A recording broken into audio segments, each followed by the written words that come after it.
Time now for First Alert Weather with meteorologist Rob Nucatola. All right, we got a lot of hot in this forecast again, maybe just a little different because some of the humidity should be maybe a little less noticeable. So even when the temperatures this afternoon get every bit as hot as they did yesterday, yesterday's high 93 degrees. I think we're going to get there again this afternoon, maybe even a little bit warmer. And we're likely going to spend most of the hours of the afternoon up over 90, so we are still talking long duration hot.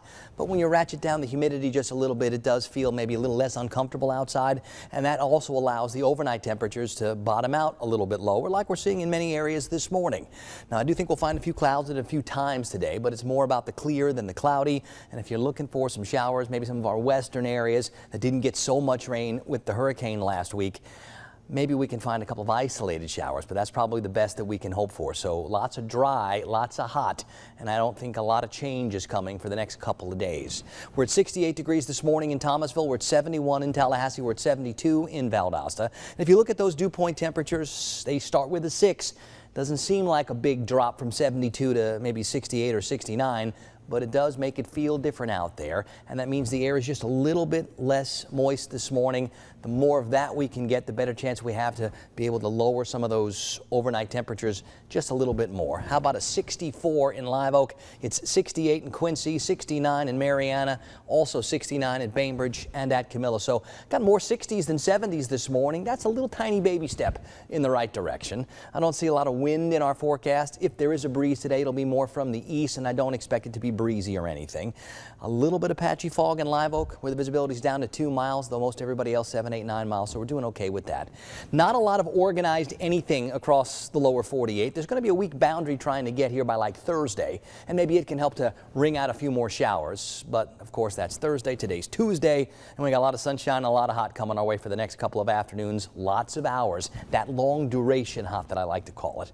Now, the tropics are still super active. We've got a couple of pieces of energy well out across the Atlantic. This one that's about like 13 or 1400 miles from the islands. This is the next one to most likely develop. It's real close, and it's even starting to look more and more intact. That other piece of energy that came off of Africa yesterday also into a very favorable environment. So both of these high percentages for development. The next two names on the list, they'll be Lee and they'll be Margot.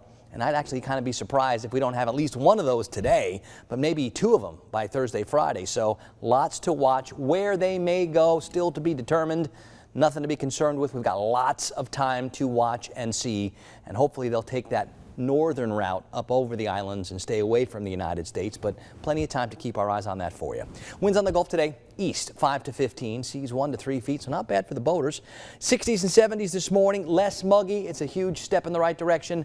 Sunrise time 7:16. Now this afternoon, I think we're going to get to the mid-90s just like we did yesterday and probably spend several hours there, so lots of hot, just not as humid, so that should make it feel a little less intolerable outside. Back near 70 again tonight. I'm hoping for even more numbers in the 60s overnight tonight and early tomorrow morning. I see pretty much an identical setup for Wednesday. Hopefully by Thursday, a few more clouds, maybe a chance for a couple of showers, and then maybe we can start to lower those daytime highs. But scattered showers are super important this time of year. Maybe by Friday or Saturday afternoon, we can start to find better chances for those.